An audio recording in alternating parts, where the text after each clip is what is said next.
Committee meeting to order on April 12th. And if we could start with a roll call, please. Councilmember Jordan. Here. Councilmember Oscar Gutierrez. Present. Chair Sneddon. Here. Thank you. And do we have any public comment for items not on the agenda? Chair Sneddon, we do not. Thank you. So with that, we'll invite the presentation on electronic bidding and bidder pre-qualification. Thank you. Good afternoon, Chair Sneddon and committee members. My name is Lori Inez, Principal Engineer with the Engineering Division of Public Works. The purpose of today's hearing is to review the proposed amendments to Municipal Code Chapter 4.52, allowing for the use of electronic bidding and bidder pre-qualification, and to forward the recommendation to City Council for introduction and adoption. The proposed ordinance makes cleanup and technical amendments to various code sections primarily related to the city's use of electronic bidding, of an electronic bidding platform. The use of electronic bidding will provide that notices of a bid be given electronically and through other broad advertising methods, such as planet bids, which the city has been using for a number of years. These additional noticing methods would be in addition to the publications in a newspaper of general circulation as required by the City Charter Section 519. The use of electronic bidding has become a standard forum for solicitation and receipt of bids. It increases the pool of prospective contractors in competitive bidding and is more efficient for both city staff and bidders.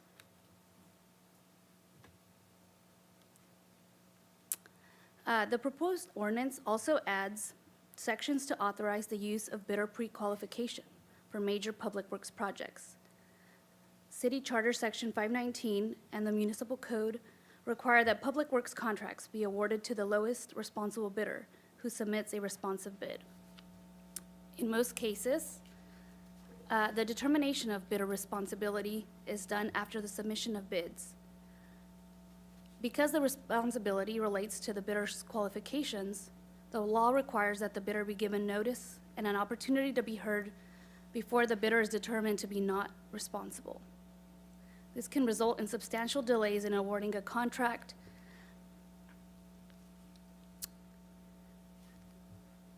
Pre-qualification is particularly helpful on major projects because it allows a bidder's responsibility and qualifications to perform the work to be determined before the submission of bids.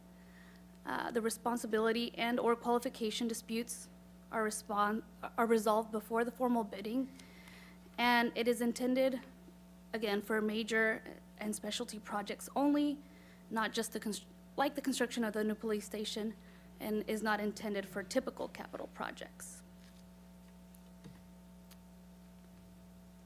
The authority to establish the procedures would be delegated to the Public Works Director for construction contracts, subject to Charter Section 519, and the purchasing agent for public works, maintenance, and repair contracts.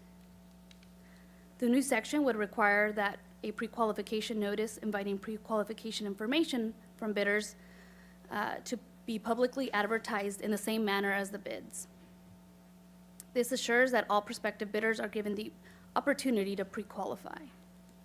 Examples of pre-qualification criteria include the bidder's experience performing similar work, other owner's contract performance experience with the prospective bidder, a bidder's physical plant, facilities, and equipment proposed to employ the work, the experience and qualification of a bidder's responsible managing personnel, key staff members, and other employees performing the work, and the bidder's financial capability, its capability to procure appropriate insurance and bonding, and the resources to perform the proposed work. Other factors specific to the project may also apply.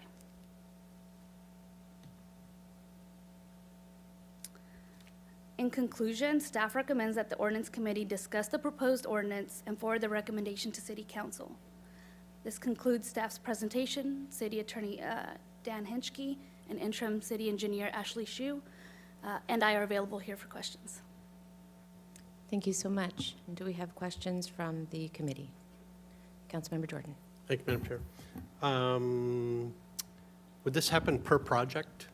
Not for, like, you wouldn't qualify and be qualified for a year, 2 years, 3 years for multiple projects? It'd be project-specific. Okay.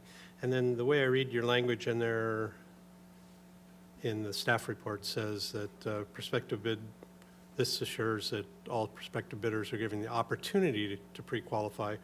Why would we not require pre-qualification on these few larger projects? You want to answer that? Go ahead, Dan. Honorable Chair, Councilmember Jordan, basically you would. Once you establish a pre-qualification requirement for a contract, then all of the bidders who want to participate in that procurement must pre-qualify, and only those that are pre-qualified get to go to the next stage, which is to actually bid on the plans. Okay, makes sense. And then if you pre-qualify, pick on the police station, that's the one you use as an example, what's the timeline from pre-qualification to bid process and award of bid? How long does that take? And so the reason I ask that question is there time for somebody to unqualify without us knowing about it? You want to answer that one too? Honorable Chair, members of the committee, based on my experience, not in Santa Barbara because we don't have the process here, but in other jurisdictions where we have had pre-qualification, it adds maybe a couple of months to the bidding process. Okay. And it can be shorter, maybe longer. It really kind of depends on the project. But for example, the Water Authority, we successfully use pre-qualification for a lot of the bigger projects that we would have, like building a dam or 12-foot diameter pipeline that was 12 miles long, those kinds of things. You want to go through a process where you're assured in advance that all of the people that are going to be ultimately bidding on the job have all of the qualifications necessary to actually do the job. And frankly, it does oftentimes expedite the process on a big project, because if you do a traditional low bid project, then you have to qualify the bidders after the bids are submitted, and you still have to go through a hearing process if you determine that one or more of the bidders is not responsible to do the job. So let me ask So you. it can be about the same time if you have So a it's a problem. month or two on the front. Yeah. How long's a bid process on a big project then? What do 6 months for a police department, you think? for a police Yeah, building? I would say So my question was, during that 6 to 8 months process where you pre-qualified somebody in the first month or 2 months, have you ever seen that somebody actually ends up then being successful over the bid process, but somewhere in that process they hit a bad streak and unqualified themselves, but we didn't know about it? I'm trying to think. Whatever those criteria are for I qualification. have not seen that. I don't know if any of the engineers have seen it, but Mr. Mauer's shaking his head no, and he's done a zillion of these, so. it's a Okay. possibility. Well, I because get the possibility, but Yeah. it's like, so's everything, The ordinance covers that possibility, however, okay? and it does so by saying that pre-qualification does not necessarily mean that you get the job if in fact it turns out, for example, that you got debarred in the process. Got it. That works. Thank you. Thanks, and thank you, Madam Chair. Thank you, and Councilmember Oscar Gutierrez. Thank you, Madam Chair. I just have a couple questions. I'm sorry if you answered them in the presentation, but how soon can we implement this?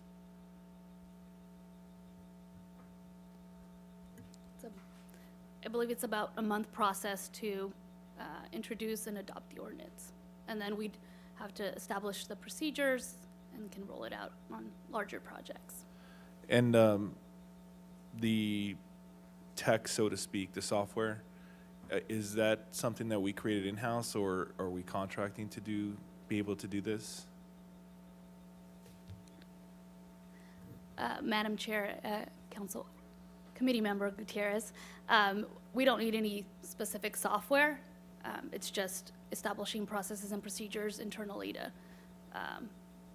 roll out the qualifications and review them. And is this going to add an additional cost to be able to perform this, or is it going to save money? The Madam Chair and Committee Member Gutierrez, like Mr. Hinchke described, we'd either go through the process after bids are received. Here we do it before, so the work would be done in both scenarios. So If I can add on to that, Madam Chair, in my experience at the Water Authority and the use of this, it actually saved money overall in the project because you were assured that you had qualified bidders on the front end who would then be able to execute the work within the budget. So that has been my experience, is that it might have a little bit of staff time preparing the qualification requirements, but you do that on a job anyway. And so in this particular context, at the Water Authority, we didn't see a significant increase in cost. We did see a potential for savings on the contract side. Okay, thank you. Thank you. And then I just have a quick question about, just confirming for me that this is sort of our regional standard, isn't it? The county already does this, other areas already do this, and this is sort of us catching up with how other areas do this.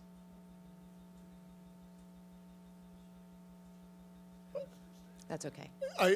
Honorable Chair, members of the committee, I am aware that, if my experience in San Diego County, that a number of agencies in that area use it, and a number of other, it's not an uncommon process for public agencies to use pre-qualification.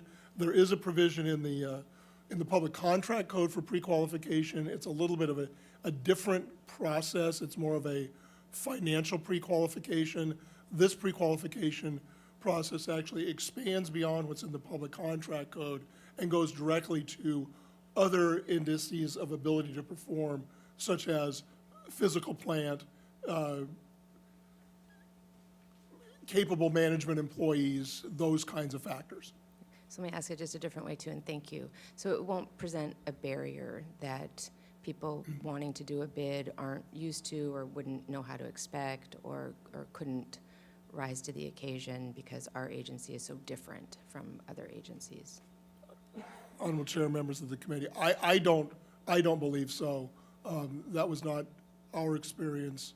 I would defer to Public Works Director if he has any different experience. Thank you. No, that's just confirming for me. That was my understanding. Thank you. And then this would apply to all of our departments. Yes, it wouldn't be some doing electronic bidding and some not?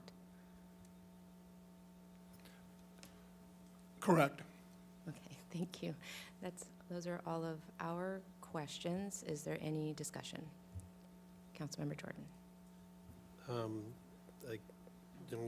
What took you so long, right? This seems like really logical and the right move. I like the process here of solving it earlier rather than on the back end. So I'll just go ahead and make the recommendation that we forward these amendments as presented to the council for introduction and adoption. Thank you. And very quickly, I did not check if there's public comment on this item. There's none. Okay, thank you. So there's a motion. Is there a second? I second, and I agree with committee member Jordan. It's encouraging to see that we're keeping up with the times, and I look forward to this new phase in the process. Thank you. Thank you. And I will agree with those comments. I mean, with the increased pool and the increased efficiency, this seems like it's very timely to get this done. So I think we're ready for a roll call vote. So the recommendation was moved by Councilmember Jordan, second by Oscar Gutierrez, Councilmember Oscar Gutierrez, that the Ordinance Committee Consider proposed amendments to Municipal Code Chapter 4.52 pertaining to the electronic bidding and bidding pre-qualifications, and forward the ordinance to City Council for introduction and adoption.